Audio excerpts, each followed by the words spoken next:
తెలంగాణ భవన్లో బీజేపీ కిషన్ రెడ్డి మాట్లాడుతున్నారు. లైవ్లో చూద్దాం. పోషించింది ఎలక్షన్ కమిషన్. ఎక్కడ కూడా పక్షపాతం లేదు. అది ప్రతిపక్షమా, పాలకపక్షమా, కొత్త పక్షమా, ఒక వ్యక్తి పార్ట ఏది చూడ ఎలక్షన్ కమిషన్ ప్రజలు ఏ రకమైనటువంటి ఓటు వేశారు, ఆ మెజార్టీ ప్రకారము ఎలక్షన్ కమిషన్ బాధ్యతను ఏ రకంగా నిర్వర్తించిందో అనేక ఆధారాలు ఉన్నాయి.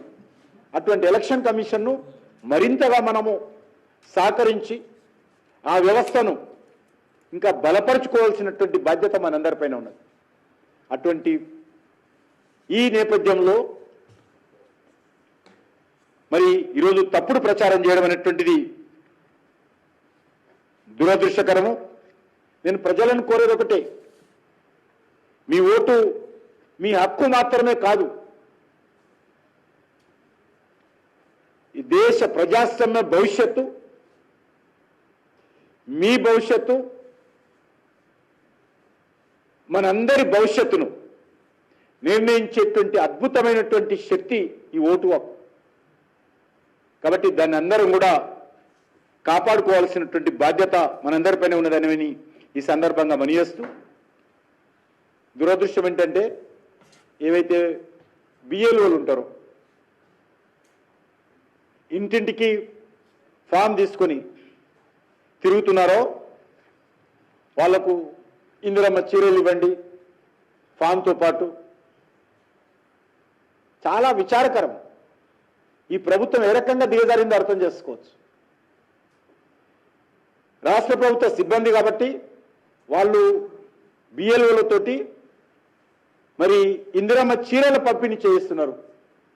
మేము ఎలక్షన్ కమిషన్ కంప్లైంట్ చేశాం, ఫోటోలు తీసి. కాబట్టి దీనిపైన కూడా ఎలక్షన్ కమిషన్ కఠినంగా వివరించాల్సినటువంటి అవసరం ఉంది. ఈరోజు బిఎల్ఓలకు ఐడి కార్డులు స్టేట్ గవర్నమెంట్ ఇచ్చేది కాదు, ఎలక్షన్ కమిషన్ పేరు మీద రావాలి. కానీ తెలంగాణ ప్రభుత్వం మీద ఐడి కార్డులు ఇస్తున్నారు. అక్కడక్కడ కొంత అవగాహన లేనటువంటి వాళ్ళు, అది కూడా కొంత ఆలోచన చేయాలి. నేను జిల్లా కలెక్టర్లకు, మిగతా ఈ యొక్క ఎస్ఆర్ ప్రక్రియలో పాల్గొంటున్నటువంటి ఉన్నతాధికారులందరూ కూడా నేను కోరేది ఒకటే, ధైర్యంతో నిష్పక్షపాతంగా ఎస్ఆర్ ప్రక్రియను తెలంగాణలో అమలు చేయాల్సిందిగా నేను కోరుతా ఉన్నాను. మీకు ఏ రకమైనటువంటి ఇబ్బంది ఉన్నా, ఏ రకమైనటువంటి సమస్యలు వచ్చినా మీరు చిత్తశుద్ధితో వివరించినప్పుడు, నిజాయితీతో మీ బాధ్యత నిర్వర్తించినప్పుడు, ఏ రకమైనటువంటి కష్టం వచ్చినా భారతీయ జనతా పార్టీ అన్ని స్థాయిలో ఉన్నటువంటి ప్రభుత్వ సిబ్బందికి మేము అండగా ఉంటామనే విషయాన్ని ఈ సందర్భంగా మనవి చేస్తా ఉన్నాను. అదేవిధంగా ఎన్యూమరేషన్